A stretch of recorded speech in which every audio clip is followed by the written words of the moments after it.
Hey guys, what's going on? Happy Thursday. It's your girl, Shelby Morgan, host of the Hustle, Budget, and Glow podcast, back with another amazing guest, Mr. Jonathan. I'm going to introduce him shortly. So, funny story, I met Jonathan, our guest today, during a job interview for a part time weekend job here in Austin at his small owned business. While I didn't get the job, I did get something even more valuable, a connection forever. So, I just want to share with you guys. Sometimes experiences might not go exactly what you think is going to happen, but it doesn't matter because it can lead you to a forever friend, a forever professional connection. So always be looking out for what's on the bright side because that's where the hustle, the budget, and the glow shines. Jonathan, I'm going to pass it over to you. Why don't you go ahead and introduce yourself? Hey, I'm Jonathan Ganther. I'm the co-founder and COO of Breaks to Go. That's how I met Shelby. I've lived in Austin all my life. I currently live in Driftwood, so just outside of Austin, but I still consider the metropolitan area Austin. I've got two little girls and a wife. We've been married 17 years. Or sorry, been together 17 years, been married 10 years. And I met Shelby, like she said, through a job interview, but it was kind of like from the very beginning, everything was just like it wasn't so much a job interview as you were just kind of like I was like, there's a vibe here. Like this girl is awesome. She knows what's up. She had a Garmin on, I had a Garmin on, so we hit it off on fitness. Yeah, exactly. Sort of could tell we were of the same mindset, and we talked more than anything than we did do interview. I felt like she was way overqualified for the job, and it was just really fun. And then when I she told me she had a podcast and then emailed me about it, I was excited to come on and just talk a little. Yeah, I'm so happy to have you on the podcast, Jonathan. And it's so cool when you meet people that you just connect with off the rip. And in this life, it's so important to have like those great connections, those great rapports with people because life is hard. Life is crazy. The world is moving fast. And if you can find some really dope people to have in your community, it's vital. That's why I always tell people on my show speak, say hi to somebody. I know the pandemic kind of got people in this like shadow of not wanting to talk, and everyone's working from home, which is amazing. I love being at my house. But it is still very important to talk and communicate with people. But we're going to learn a little bit more about you today. And if anybody hops on, put it in the chat and I'll be happy to ask Jonathan any questions. So let's kind of start at the beginning. How did you get into the brake industry and what made you decide this was the business that you wanted to build? Yeah, absolutely. And I'm a talker, so I'll go too in depth. Totally cut me off, hop on, tell me whatever. I need to stop talking. Interesting road. As I said, I've been in Austin all my life. I waited tables, bartended here when I was in school. One of the places is a famous lake restaurant called Hula Hut. I was getting pretty tired of bartending and waiting tables, and really always wanted to work on muscle cars. And muscle cars are huge in the early 2000s, like just blowing up everywhere. Everybody's making all this money off of it. This is when Discovery Channel was big. We Right, didn't have streaming. We were really used. You had cable back then. That's what you would watch. What was on TV. right. And so muscle cars were huge back then. They were fetching a lot of money. And so I decided to go to custom fabrication school of all places in Wyoming, Laramie, Wyoming. And It was amazing, really. That school kind of got in some hot water down the line as it got bought by a college called Everest College, which did Commercials yes. on TV. So Yeah. apparently they turned into fraudsters and they kind of did the same thing with my school. But I got to it right before that happened. And so I got an amazing. I think it reopened under its old leadership, so that's cool. It's called Wyotech, and it's the like automotive school to go to. And I mean, I learned everything on, learning to be a mechanic, you really got to do out in the field and get like more knowledge hands on. I mean, that's what a lot of people are going to say about any profession. Once you get thrown to the wolves, you're like, what am I even doing? And so that was that I absorbed a good amount of the book part of it, and studying and all that. But the real thing that I came out of there being able to do was really be able to rebuild a muscle car from like kind of the ground up. I could rebuild the outside of the panels, weld it, sand it, paint it. I could do all the mechanical, and then reality kind of sunk in when I got back to Austin and realized there's just no money to be made here if you don't have a name for yourself. Like you're just going to be working for somebody else doing grunt work all the time. I also met my wife at a stoplight in Wyoming, who is the yes. It was it was negative 40 degrees outside. Okay. Laramie, Wyoming is known for well, it's a fun college town, don't get me wrong, but there is a lot of men and not a lot of women. And so I had seen her at the bar, and then I was always like, my type was always a redhead. And I see her, I can't talk to her, there's too many guys around. Anyway, we leave the bar, the car gets stuck in the snow outside for like 15 minutes for trying to get it out, and then I'm pulling out, and because of that, and this is why I'm a big believer in, everything happens for a reason. Right. Fate just like to the second. We actually danced to Darius Rucker's song, which was which is all about time, and it's a really good Darius Rucker song, our wedding Right. I dance. love that. But we pull out of the parking lot and we pull up to a stoplight, and I look over, and she's in the passenger seat of this car. So if my car wasn't stuck, I wouldn't have buried it out. I wouldn't be able to get it out. She rolls on the window, I roll on the window, and kind of the rest is history. So, um, I love this. yeah, This needs to be a Lifetime I movie. know it's so funny when we put it on the wedding invite. People are like, "What is it? He met her at a stoplight." This sounds, strange to put it like that. Like, what's going on here? Uh, but yeah, I mean, and so I learned how to rebuild muscle cars, did all that, got back to Austin. Lindsay moved down 3 months later, actually 4th of July in Laramie. It snowed like 4 inches, and she was like, "Look, I've only been dating this guy just a second, but I'm just coming down to Austin because Austin's amazing." Um, Right. and really, just worked for, I would call big box brake repair. I mean, not brake repair, big box mechanic shops. Whose names I won't list, but and there wasn't any money there, and unfortunately, you go to school and for automotive, and I start deciding to go back. Do I finish my degree? Do I go back to school? Do I go back to ACC?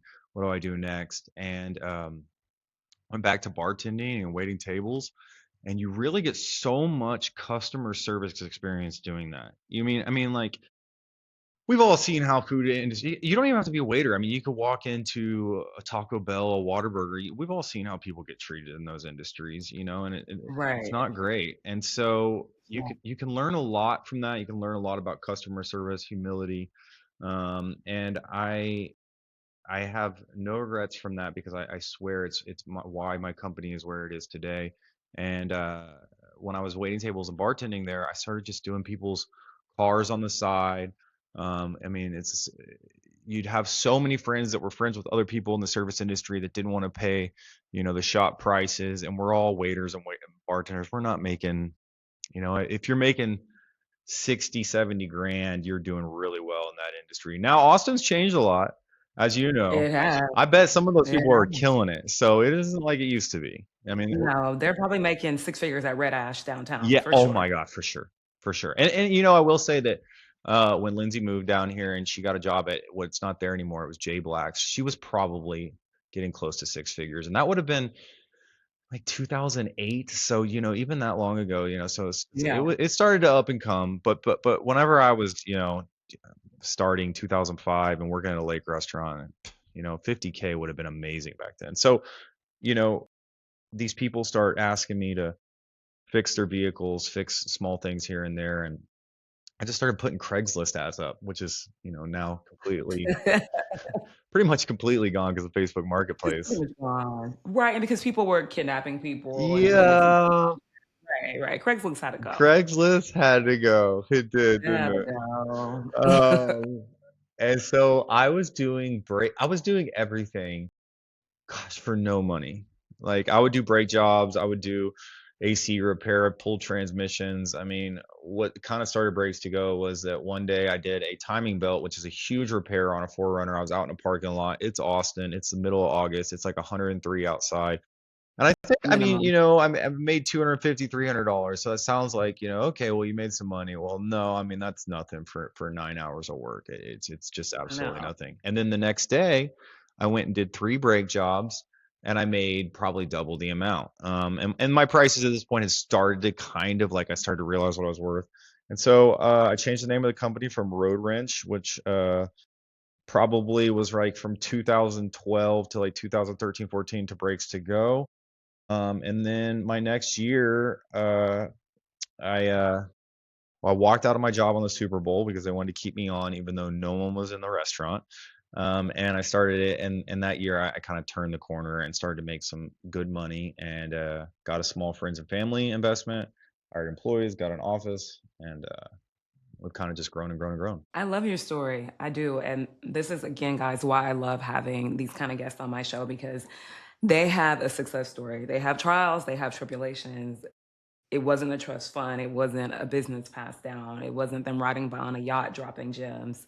Jonathan made this really happen. And you said a lot of things I want to touch on. One of the things I want to touch on is commercials and us watching muscle cars back in the day on TV. Like, there was no streaming services at all. Mm. He's absolutely correct. I remember when the Camaro came out and everyone wanted that. What was the movie? Transformers with Shia Transformers, LaBeouf? man, I wanted that car Right? so bad. Yeah, it Oh my was God. My amazing. dad worked at a Chevy dealership and I was about to get my license. I was like 15 and he's like, absolutely not. You're a prime target to get robbed. I got a Honda Civic like Appropriate. 3 years later. Yes, It lasted forever. forever. I had it through grad Yeah. school and no one robbed me. So there was that. But yeah, we weren't streaming. Like commercials were a norm. And now I hate commercials. I mean, Like it's when crazy. when ads come on for 30 seconds on my like Disney or my Hulu, like I'm in a rage, but like it was just part of your life back then. So, I mean, that's how you found out about businesses, about new things. And now I'm like, you better have social media or good luck to you as a small business. But I love that you brought that up and trades. I really want to talk about that. So, I watch the news a lot. It's usually never anything good, but I love staying informed and I love the chaos of it. And I love learning about what's happening in this economy because it's so vital. And so the trades versus typical four-year university, things have changed. 100%. A, a lot of high school juniors, seniors, even some sophomores are pushing toward taking more trade center classes. I can't think of what is the oh my God, stop it, you guys. My dogs are so bad, y'all. Forgive me. Very naughty. Go very naughty, very But no, bad smell. we start, mine start, and I'm like, oh, good. Oh my God. Do you see him? He's so tiny. He weighs like 5 pounds. He's a very naughty party schnauzer. I'm not having a good party. I'm not having a good time. He looks so sad. Oh my God. But is it wood shop? Wood shop, right? Hmm. Wood shop. Wood shop. I'm not gonna say home ec because I mean unless you're gonna open a restaurant, but we didn't really learn anything in home ec. But people are taking those classes. And I remember at my high school, we had like off-campus sites. Like you could go and do, I mean, I think there was one for like mechanic, there was one for There wood shop. there is more automotive than there ever has been in the past in high schools. Now, like Yeah, I couldn't believe it because we didn't really have that in Texas. I don't really remember seeing like you said, I mean, we have wood shop, home ec, but now there's a whole lot of other things. You even have welding right. classes HVAC, being offered. welding, Yeah, like we electrical. didn't have I any of don't that remember in high those. school. We didn't really have that. We did have an architecture one. So I went to like a school that had it's basically like a magnet high school. We had like engineering, media, health, and there was another genre. And you could be in this program, and basically you took regular classes, but any other class you took that wasn't math or science or English, it was like you were in college for your major at my high school. So you had to like test into the program. It was a lot of stuff. It was cool, but if you wanted to do other things, like you had to go off campus because you could. By the time you graduated, you could have finished cosmetology school. Like it was a lot of really cool opportunities. So and then that it wasn't really popular because our parents, if I'm almost 35, what are you 40, 40. Just 38? turned 40. Yeah. Yeah, so our parents, they really pushed school so much because things were so different back then. It was like Different. go to college or go to the military. Yep. Like, and military was an option for me. My parents were like, you're going to college. Yeah. Like, there's nothing to talk about. So anyway, you know, it wasn't really a thing to go for trades. It wasn't glamorous back then. Not at But all. now, not at all. But now we all realize at this age that there are people with PhDs and MBAs working the window at Chick-fil-A because it's so hard to find a job right You now. know, speaking of that And application process is that the amount of people with insane degrees, you were doing this for like, I don't want to speak for you, but more of an experience and you're getting back into tech and this was kind of a cool opportunity for you. The amount of applications yeah, I had from people that had fantastic degrees and I'm sitting here going, what? How is this possible that this is what America is now? It's kind of crazy.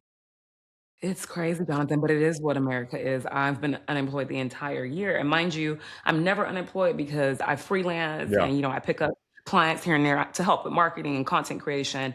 But anyone that's a freelancer, unless you have a set Rolodex, it's never consistent money and it can change at any time. right. So I felt like, damn, like give me my money back at this point for these degrees. And, you know, I don't think anybody regrets going to school. I don't regret going to undergrad or grad school. I had a great experience. I'm thankful that I got to do it. I'm blessed. But at the same time, we were promised make good grades, go to college, you know, pick a career you love, enjoy it, get your own place, travel, enjoy your life. Like, and then people started being a lot more independent. Like men and women started getting their own places. People weren't getting married right out of school or doing things like that. It was just like, you have this whole new world, this whole new opportunity. And then we had the whole like economy bust. Like people that graduated in like 2008, which are older millennials, they were screwed, right? And then it just kind of trickled down, and we went through all kind of things, and we never got that American dream. I don't think it's a reality. It never Um, stopped. I mean, you can even think, well, so if it would have been, I think the start of it we would have been too young for when all of this was started to crash down, and it probably would have been the right, older millennials. I think, I'm freshman when the towers get hit. You're probably in like fourth or fourth, fifth grade, something like that, fourth right? or fifth I grade, think yes, that's going to be the cyclical cycle of the up and down and what is as an American dream, just what is this. And I don't want to look, I'm not going to sit here and poop on what the American dream is. I don't want to say I have achieved it and I've achieved it in my happiness. I think I am always nervous about work and what's going to happen. We can talk about that more later. But I want to say that when you sit there and you say to people, especially youth, you know, and I don't know if they're being told the same message, but I don't really get that they are being told, listen, go to school, get good grades, and it all just happens for you. That was the messaging for us. And that was the formula. it was in the tower. 9/11 happens. Then after that, we have our next big event is going to be. Is it going to be the housing crisis? I guess the dot-com bubble happens around the same time as 9/11, like 2000. Then we have the housing crisis Right. of '08, and then our next crisis would be COVID. I guess. I guess we're kind of Well, I mean, Obama. It takes office in '08, I believe, right. and But then no, even before that, we had the first government we had a government shutdown for the first time in a really long time when I was okay, still in school. okay. Do you remember that? It had to have been like 2016, That's right. That's 2015, right. That's right. because Okay. people were furloughed and a lot of the people never got their jobs That's right. back, and they were government workers. And so I feel like it's been, and obviously compared to our parents, we're young, and maybe they'd sit there and they'd be like, "We've been through so much worse." Like, yeah, I mean, I guess maybe that's the case, but what happened for your trajectory, as a boomer, is it kind of just went up until retirement, and then it doesn't really matter what's happened because you've secured all those assets. At Exactly. You our own your age group, home. not really the same thing at all. No, it's not the same for us. Like my parents bought their first house. I mean, hell, what, back in 1993? Like Mhm. they didn't even pay 100,000 for the Yep. house. I don't know how much they paid for it, Yep. and they sold it for quadruple of what that was and bought another one. Yes. It was nothing for them, and, like, they were able to do that, like, just off being normal everyday I people, know. right? You know what? Just normal. I don't even mean to sidetrack this so much, but there is this, and I want you to look this up after this because you'll love it. It is a Sears manager writing an article. He's a retired Sears manager, and I read this that is on Facebook Naked. He said he had a good living, he would go on vacations with his family. I read it. He worked there for years, but think about it, Sears, Kmart, not even Kmart, I would say Circuit City. Remember Circuit yep, City? Circuit City. These There's some other people that ones, work for I mean, to say, people, he says, people we didn't view our jobs when we would show up as, oh my gosh, I hate this job. Like that's not how we no. went in. He's like one of my sales guys who worked in lawn and equipment or lawn and something. He put three of his kids through college. They had their first home before their kid, their firstborn, or they had their home before their firstborn came, and it's like, Yeah, you did that at Sears? You took like 2 to 3 vacations a year and put your and kids brought everyone through at college? Sears or at cons, right? Like, it was so normal, and that was the norm, like, like, I had a great life growing up. Yes, We went to Disney World, we did everything, like, absolutely. and, like, my mom worked in procurement, my dad was a police officer, like, I wanted for nothing, like, went to private school, like, you cannot do that now. That is not a thing. Good luck. Like, I think the average salary you need to make to feel comfortable in Austin is $109,000, I Mhm. think, if I'm correct, just to be comfortable, Comfortable. okay? Not to invest in your, IRA, your Roth, your I traditional I would say none of that if you're making that and you're by yourself without someone else, that means that the freedom that you're buying yourself is that you're not looking at your bank account when you're filling up your gas tank. You have your correct. you have your electric bill and everything else on auto pay and your car payment on auto pay and your rent on auto pay. I would say that is what that is buying you. It is not buying You don't you yeah. the next level. It's not buying you the next level. You're not worried about bills, you're not worried about going out to eat. Yes. You can go on a couple trips a year, Yeah. you're not worried, like, you're fine. Um, but you would have to really compartmentalize some of your spending in order for you to be someone that invested for the next 10, 15, 20 years. And as someone who has worked in tech, I'm telling you, those people do not save well. They do not sacrifice luxuries and their downtown high rise for their Roth IRA. They're just not doing it. And I think I had looked it up and I think it said the average American, I think under 40, doesn't even have $50,000 in their retirement account, like between 35 and 40. And so some people are not contributing at all. I met people at one of my tech jobs I worked at, they didn't contribute at all to any 401k. They opted out of it. Well, I'll just say And they were as in a their business 30s. owner, like, and someone that people are like, "Oh, you must be so successful," and everything else. We put away money for our girls' education, and we put away a little bit for us, and the whole, and it's not a great strategy. Well, I don't know. And we can talk about this more later. We're kind of in the I'm 40, my wife's 35, she's your age, and we're kind of in the mindset of what is good. Like, do I want to have fun with my money while I'm young with my kids and make sure my kids are set up? Or am I going to Right. save all this money, not get to have as much fun with my kids, not get to do all this other stuff so that I have a great retirement later? And we're just kind of on the path that hoping that, the company continues to expand and we sell one day and all that. But that's not a good game plan. But that's where America is like the amount of money that I spent for daycare for my two children over the last they just this year will be the first year without any paid schooling of any sort and just after school care. It is unreal.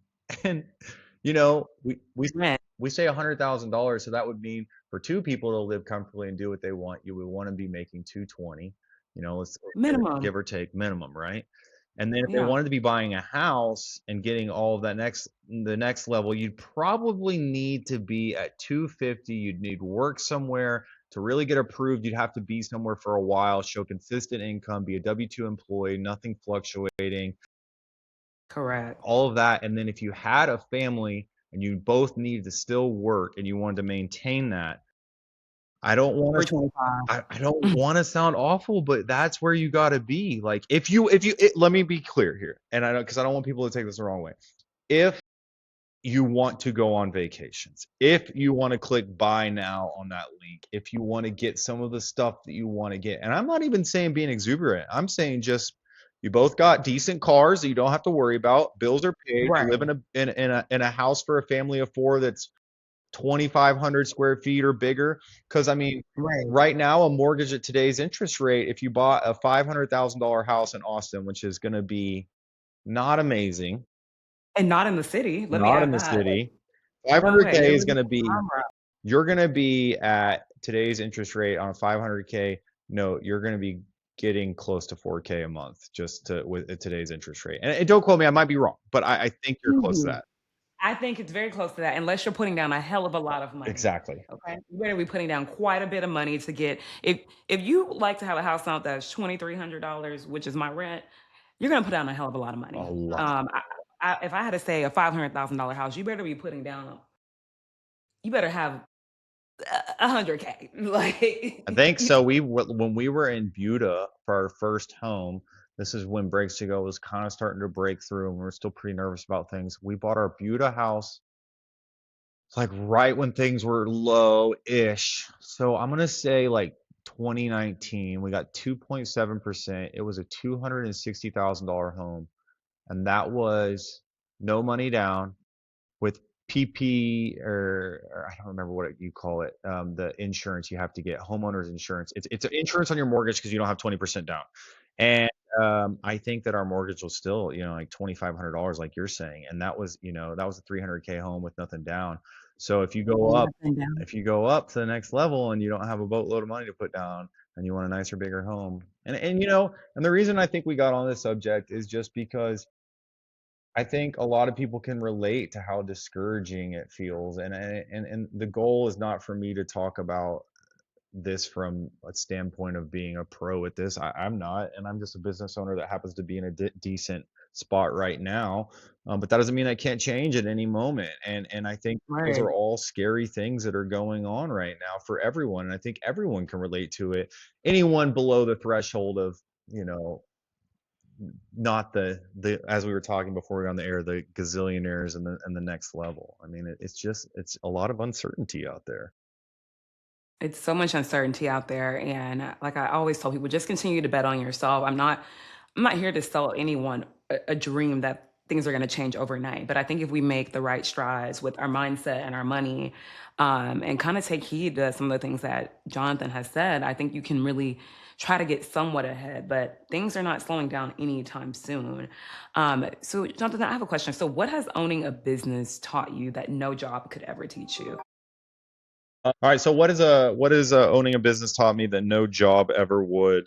Um, well, I'll tell you this much. One of the things that it's definitely taught me is that if I'm not being physically active, compared to a job, you're gonna lose your sanity. The amount of pressure and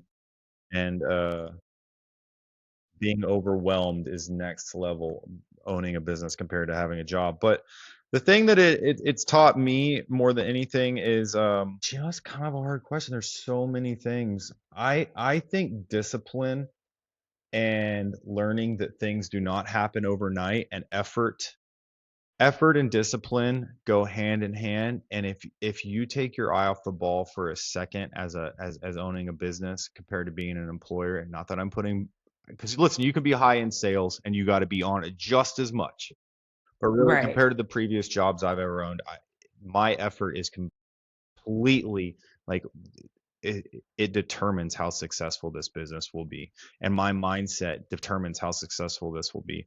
I think that one of the biggest things that's happened about owning my own business, has taught me, is that a positive mindset is maybe like number one, number two, number three on the list of the things that need to happen daily. If you cannot keep that positive mindset, you let outside noise in, you let self-doubt in, you let several wrong things that went wrong in your day or with business start to affect what's going on at work, man, you better look out. You're going to cause a roller coaster, a snowball that just Yeah. keeps building and building. Yeah, especially in your own personal life. Number one, the first thing you said is having like some type of fitness regime, moving your body, doing something for your health. And it's not about aesthetic. And I think people have got really caught up on aesthetic lately because, especially in Austin, we live in a very fit city, very run club, pickleball type city. Yeah. High Rocks is popping, run clubs are popping, pickleball's popping, padel. Like all millennials and Gen Zers, or really millennials, we're picking our midlife crisis right now. I think I've just tapped into probably all four of them on my end. But yeah, like, I think the reason that I do it is because for me, if I'm not my best self, then everything else falls apart, right? Like if Jonathan's unhealthy, how can he be a great dad or a great partner? How can he be a great business owner? So, having that health, having also that mindset, that noise thing. It's so funny. I just made like a YouTube short that I posted about tuning out the noise. I was like walking on my trail by my house and they were cutting the grass behind me. And I'm like, you got to keep moving no matter what. Like cut out the noise and keep going because it's going to be there regardless. And you know what's Right. funny about you saying that about cutting the grass is that whenever you've let that self-doubt stuff seep in and everything else, I remember there was a morning I'm running around the neighborhood And for some reason, just everyone was out. Just everyone was out. And I had had one of those days, one of those weeks, and I let it where it was like I'm running and people are in the way, and I'm letting every little thing get to me. And I'm going, what is going on here? What are you doing? Why are we letting, we got to keep moving. It doesn't matter about Right. this other stuff right now. And first of all, these people are living their lives. Let them live their lives. You need to focus on you. I mean, Right. if you're not, and one more thing I want to touch on is the aesthetic thing that you spoke about is so interesting because I remember starting to lift weights in my 20. I mean, I was always active, but really trying to get this aesthetic and this build and look great for my wife and pre having kids and after having kids, wanting to look a certain way. Look, does it feel great to look great? We are in a very fit town. People look great Yeah. in swimsuits, everywhere that you turn. Guys are jogging with their shirt off and they look great. I mean, you see them around Town Lake. But that was originally what it was. And then I realized no, that's not what it's about. For me, it's No. not anymore, and I think the same for you. I think when you get into your Yeah. 30s and your 40s, that's a nice effect of it. I think number one Right. is what is this going to do to my drive? What is this going to do to my mental health? Is this going to keep me Exactly. disciplined and on the ball? I could be having one of the worst days ever. I don't know about in this heat right now because it is a pressure cooker outside currently. Yeah, it's But like what, 105 degrees. but Yeah, but absolutely not. but normally right now we go for a run, and if it was one of those days, you're gonna find all of that clear out and get more level-headed, and it's almost like a meditation while you're out there. You come back, you feel like, "What's next? What's on the docket? We can get through Right. this." So, What can I knock off? Yeah, mhm. like I go to yoga like 2 or 3 times a week and I run too, but something about getting out of hot yoga, I feel when I walk out the door and it's scorching hot outside. I went to yoga today till 11:30 for like an hour and it felt so cool and crisp outside even though it was like 100 and something degrees because I felt clarity. Like it was 95 degrees in the room and we're all in there sweating with people's feet in your face. So, it's just this zen that comes over you when you like kind of put your mind and focus on something else. And when I walked out the door, I'm like you said, what's next? What's on my list? So definitely align with you. Okay, my next question is, so my podcast is called Hustle, Budget, and Glow, right? Mhm. And I try to ask every guest this, but or these next three questions, but what does hustle mean to you? Gosh, No right answer. yeah, no, I mean, that word resembles so much in my life and especially what I, convey to some of our technicians out in the field. Excuse me. And I think we were talking earlier about what we were sold with the American dream and what was going to happen next.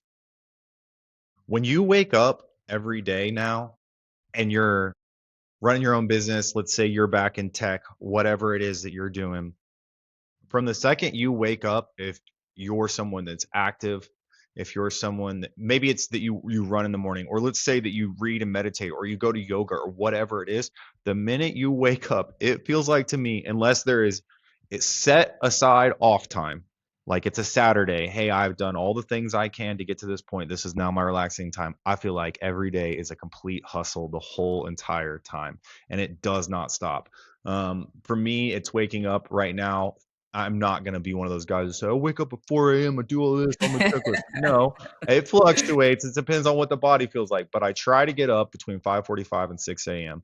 and I want to go get at least 6, 7, 8 miles in the morning. I do train for marathons, and right now it's awful with this It- weather, but it's awful. it's hustling through that and getting okay. What do we check off? Let's get to the next thing. All right, let's get the good breakfast in us. Let's get the kids up. Okay, we got, I'm helping Lindsay get all their sandwiches made and everything for camp, or right now it's camp. It's not school. Summer camp. Yeah, summer Yeah. camp. Getting them out the door. Their camp's a little further away. Okay, we got to get there. Getting that checked off the list. Okay, let's get to the next thing. And I'm highly ADD, so I'll be doing 25 tasks at once. And so it really always feels like a hustle to me that never seems to stop. So I mean, for me, that's going to just be day to day, and I think that people will discover that more later in life when they have kids and they get busy careers. Is that every day is a hustle, and you got to keep your eye on the ball. And I think some people can feel or want to take a victim mentality when it gets that way, and I don't think that's the way. This is the daily hustle. Let's get it done. Let's go, and I love it. I mean, it has Yeah. it has its times, it has its trials and tribulations, but man, if you have it set up the right way, it can be a fun life. It can be something that you get used to and you love. Yeah, it works especially when you're type A, like me and you, because we like that routine. I like having something on the calendar to train for. Yes. So I am right there with you. I have a natural body alarm. My alarm goes off at 7 a.m. during the week, but I mean, somehow, some way I get up earlier. I got up today at like 5:45. I mean, I like to take the dogs out early. My dogs are pretty old, so I like to give them some peace and quiet because they walk slow and they do their own thing. So but no, I agree. It's every day is a hustle. Every day you got to get after it, get at it, and but obviously like rest is equally as important and spending time with your family. So you gotta learn to balance it, and you gotta make it work for you. And Like forget what everybody else is And I saying. think that, some people, they look, we have these, everyone's got an Aura ring or a smartwatch on. And let's say it's a Thursday. Like, let's say today, you know, I have some friends, hey, you want to go to happy hour? You want to go over here? It's, oh man, I got this big training block in the morning. I got to do this. Hey, listen, if that's your goal and you're sticking to that, Right, sure, absolutely.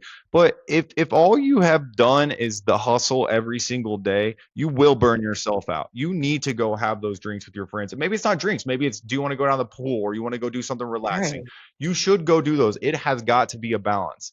And just like you said, you might not be type A, you might not love that stuff. But if you have the discipline to get things where they're regimented, you can work to those successes. And then when you do take your load off, kick your feet up, it's a really rewarding Saturday, Sunday, Thursday out at happy hour, whatever it is. right. It's the feel good. Okay, next up, budget. What does budgeting mean to you? It doesn't have to be money. It can be time. It could be budgeting your energy, relationships, anything. Yeah, that's a great question. When you first said budgeting, I was like, well, that's gonna be a boring answer. But I think budgeting is time. I think our most valuable asset in life, no matter who you are, is time. Uh, Yeah, and if you get caught up in money only, then I think you're thinking about things the wrong way, because I think time with your family, with your friends, with your dogs, with yourself, down at Barton Springs if you're by yourself, or whatever you like to do. Um, I feel like as I've gotten older that, time is so relative that it seems like it just goes by so much quicker that, you know, if you're bummed on a Monday that it's a Monday, and that's how I used to feel when I was a kid, especially in school and everything, I don't ever even, that doesn't even cross my mind, because like tomorrow, for example, is Friday. I had this huge week in front of me, and I kind of felt that way on Monday, and then it was just boom, it's Friday. Like tomorrow's Friday, it's right. already here. Um, so I mean, I would say budgeting time is something that is so important to me, because you're going to find later in life that a lot of those friends, a lot of those activities, a lot of these things that you kept yourself doing and having take up your time and consume you isn't fulfilling you and isn't giving you the life that you really want to live, and be the person that you want to be.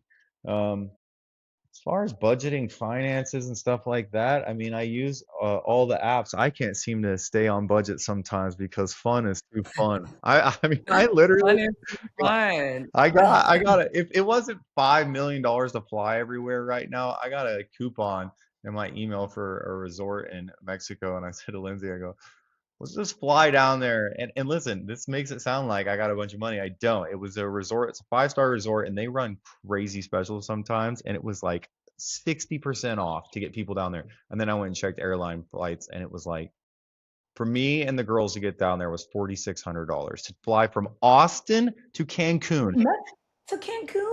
I know. It's literally, that's a like 2.5 hour flight. That is like flying to Denver. It is nowhere. I went and checked everywhere. It was all like that. I'm like, okay, so much for that. Because I was just going to use points. But I mean, totally off subject. Budgeting. I am not the guy to talk to about budget. I like to live large, have fun, and have. So I need tips from you on that, or somebody else if you're just as bad as me. I'm doing my best. I'm just praying that I continue to see my stocks grow in my portfolio. Like that's what's giving me hope. Like I got a financial advisor when I was 23, and I'm so glad I did. It has been my lifeline. That's my biggest advice to anybody for budgeting. If you do not have a financial advisor, if you don't have a brokerage account, go meet someone that you trust at a reputable company. I use Edward Jones, and you don't want to work the rest of your life, you guys. You don't want to have to be standing up when you're 80 saying, "Hi, welcome to wherever." My gosh, If yeah. you don't want to, life really does happen. And I was a really young kid in MBA school when I got a financial advisor, and my coworker, he was a older man. He was retired. I had like my graduate internship at the Small Business Development Center. If y'all don't know what that is, it's funded by SBA, Small Business Association, which is government funded. They partner with universities and colleges, and they were partnered with San Jack Community College, which is a community college in Texas, close to Houston. Basically, I worked there. I only worked 3 days a week from like 9 to 3. I had to go to school. I went to school full time, and my coworker was like, "What stocks are you investing in? You're an MBA student," and I'm like, "No stocks. I go to school. I take a shower. I go to the gym. I walk the dogs. I go to bed." Um, and he was like, "You should meet my friend. He's a financial advisor." And he was like, "One day you're gonna like wish that you had invested." And he was like, "You should do it now." And I ended up going to this networking event at the Chamber of Commerce with him, and met this financial advisor. And this man was like, "Come to my office. Come to my You're office." And I'm like, 23? 23. Got it. So, like just started MBA school, and I'm like, okay. So I bring my dad because I'm like, I don't know this old ass man. This is crazy. Talking about come to my office. So went with my dad, and he's like, tell me 3 reasons I should take you on as a client. And he was like, if they're good, I'll pick you. He's like, I don't have a lot of clients that are your age or that are young black women, but give me 3 reasons. And my dad's sitting there, and I'm like, I know you didn't just say this in front of my dad. He's crazy. Like, he's an ex-Marine. Like, he got real PTSD, but okay. Anyway, I'm like, he's literally crazy. But anyway, I was like, okay, well, easy. Like, number one is I don't want to work the rest of my life. And I just want to always make sure that I have some money saved up and invest for my future. I was like, number two, like real estate. I think the best thing you could do in this world is own property, whether that means you're going to sell it, flip it, whatever you're going to do. I grew up with like my grandfather being an entrepreneur. He had a flea market. He owned property throughout like Galveston County. My dad owned property, and they always had something to lean on. And so that was number two. And then number three, I was like, I'm not going to MBA school to work for anybody. So I'm going to MBA school to do my own thing eventually. And I was like, so I need money, I need capital for like whatever business venture I Yeah. eventually want to put money into. And he was like, you can start today. It's awesome. Um, and he's still my advisor. Really?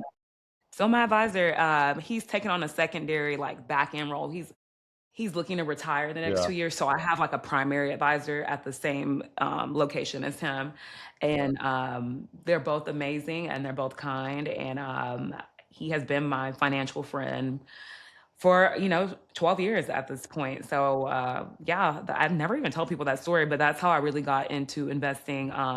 But my parents really set me up. My great grandparents did. They would give me savings bonds. I don't even, if y'all don't even know what those is, it's okay. But saving bonds were a thing back in the day from like great grandparents. If you were blessed to even meet your great grandparents, which I was, I had a money market account when I was like in third Oh grade, my gosh. and my parents put savings bonds in there. My grandparents did too. I only have one grandparent that's still with us, and her and my dad's father would do that. And they did all these things, and they were really big on making sure I was successful That's amazing. um, early on. So that is how I got started with investing. Yeah, I had a debit card when I was really young. Like I was like in elementary school. It was at uh, UFC credit union. It's like the credit union for like NASA. Like they were across the street from our house. Like it was crazy. But anyway, yeah, that's kind of like my story for budgeting and investing. And my great grandparents did not go to college. I mean, they had to really like work really, really hard. My grandfather, my dad's dad, he didn't even finish third grade. They were so poor. He had to pick sugarcane on the plantation in Louisiana and drop out of school, like dirt poor. My grandmother didn't finish high school, and like I said, third grade education is very, very low. But like made it on his own means and became entrepreneurs. So when the man asked me about what I wanted, it was easy to say, I'm not worried about MBA school. This is accolade. Like, this is free. Like, the military paid for me to go to school. I get 150 credit hours. I can get all my degrees if I want. I don't got to pay a dime back. Thanks to my dad for his service. So I'm just collecting my degrees because I can. That's But you age amazing. out at 26. So I had to get them while I Yeah. could. So shout out to my dad for his service. But yeah, that was my experience with budgeting and investing, and it changed my life. And it's been very helpful in the times of this world and layoffs and different things happening, and me being able to take time off work and just not have to go back so quickly. So it's been a blessing. But yeah, I'm glad I got to share that. But that was my situation. And my last question of this piece is, what does it mean to glow? GLO. What does it mean to glow to you? Gosh, I think that if I were to define that, my glow would be from living in the present moment, whatever that is. Now, I don't know if you're glowing in the present moment if things are tough, but there is a lot to be said, and I'll go back to the glow. There is a lot to be said for what living the present is when it's tough, and that's because that tough life lesson, whether you believe in, God or the universe or whatever's meant for you is going to happen. I believe that those tough moments are meant for you, and you should live in that present, and you should absorb it and learn the learning lesson of it. But for me, I'd say glowing really is going to be living in the present with my children and my wife, and sitting there, and even just the small moments that we'll find ourselves too caught up on what's coming next. Like, let's just play out a scenario. You're going down the San Marcos River to tube or something, and so you're thinking about, I got to get the coolers, I got to get, do the girls, they have all their stuff, they got all this, and then once you're in the water, okay, I've achieved where I'm supposed to be. Okay, well, now I got to navigate. No, you don't. Stop all that BS. Stop all that BS. Are people safe? They're secure? You're good? Okay, just relax. Sit in the moment. Appreciate the moment.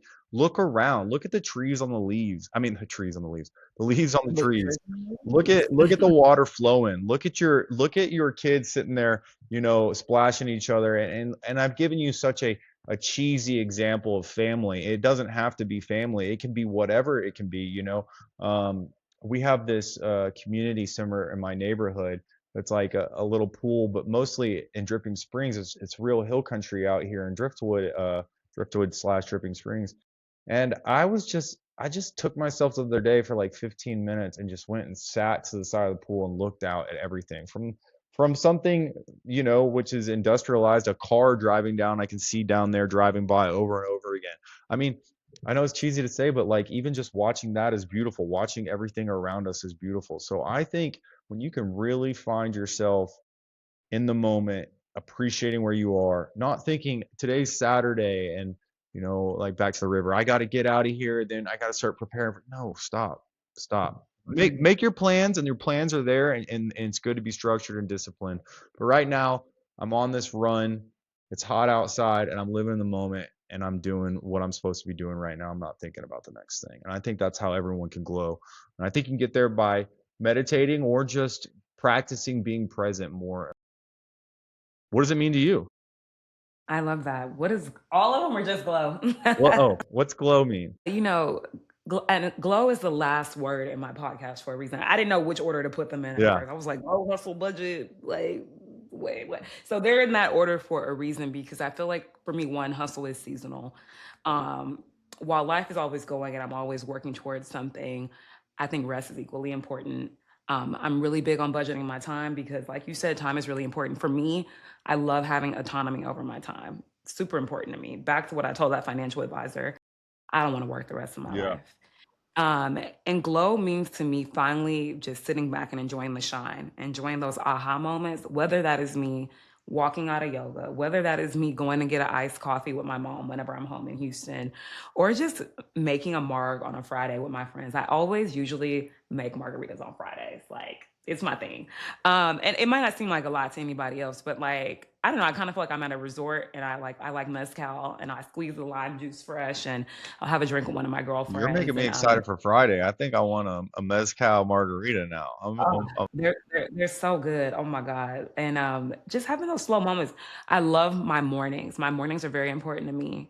I have a very slow morning routine. Before I talk to anyone, my phone's on do not disturb until 10:30 a.m. Not Oh, and I mean, in the corporate world, you're still gonna probably have to talk to people, but just making sure I do things for myself yeah, first before I do something for someone else. yeah. Kinda how you get up early, my coffee, my walk, my breakfast, or my run or whatever. So glow to me means just slowing down and enjoying those things around you that bring you a lot of joy that don't have to be the most glamorous or the most expensive. They just have to make you smile. And I hope that's how people feel when they watch my clips and watch my episodes. I hope they feel some sense of joy and some sense of release because they got something out of it. And so that's glowing to me. I love it. I didn't know what to expect about your podcast, but I mean, if someone were to say, "Hey, this is how it went," I'd be like, "Yeah, it seems." If someone was like, "Hey, before you go on the podcast, you met Shelby for 10, 15 minutes the other day, and then said this is how the podcast is going to be go. This is what she's going to think," and all that, I would go, "Not that resonates. That's exactly what I would see, 100%." So, I love it. I knew that's why I liked you. I knew that we would be two in common in that regard. So that's No, cool. for I love sure. it. No, thank you, Jonathan. I'm so grateful that we crossed paths. It means the world to me. I'm really happy we have this conversation, and I hope I get the chance to meet you in person soon. Please let's do that lunch that we talked Yeah, about let's do it. when let's do it whenever we're not both too busy. Let me know. Like I'm very flexible, and for everyone listening, if your brakes are screeching, or if you're interested in learning more about the automotive industry or going into a trade. Even in this crazy circus of a world we're living in, trying to figure out the American dream, make sure you connect with Jonathan. And that means, Jonathan, tell people where they can find you. How can people connect with Yeah, you? I would love. I mean, find if you want to talk to me personally, I respond to LinkedIn pretty good. Find me, Jonathan Ganther on LinkedIn. You'll see a Breaks to Go kind of headlines banner. You'll see me in a Breaks to Go shirt. And if you need your brakes repaired, honestly, the best thing about, and I kind of didn't mention this, is about waiting tables and all the rest of it is being customer service and knowing how people get screwed over. We want to make sure that our customers we're as transparent as possible with our pricing. We're doing it in your driveway. You don't have to understand anything about brakes, and one of the coolest things about it is we come to you and we do it right in front of you. So if you don't understand what's going on and you're not mechanically inclined at all, my technicians are going to show you exactly what's going on, why it is. And if for any reason you're not comfortable, you don't want to move forward with the repair, there's no charge for us coming out, but we can do it right there. It takes about 45 minutes. And back to what you said, yeah, I mean, I'd love to connect with anyone thinking about trades whatsoever, or even just business and leveling up their lives and kind of hearing more about my story or hearing more about yours or just connecting on any level. I love it. I love human connection. That's what this show's all about, building community, building connection. Thank you, Jonathan. And thank you, everyone who tuned in. It's been an amazing show. I love having guests like this, and I hope you got a lot out of it. I know I did. I learned a lot from Jonathan, and I now have somewhere to take my car if my brakes go out again. So it's been real. It's been fun. I'm Shelby, your host of the Hustle, Budget, and Glow podcast. Peace.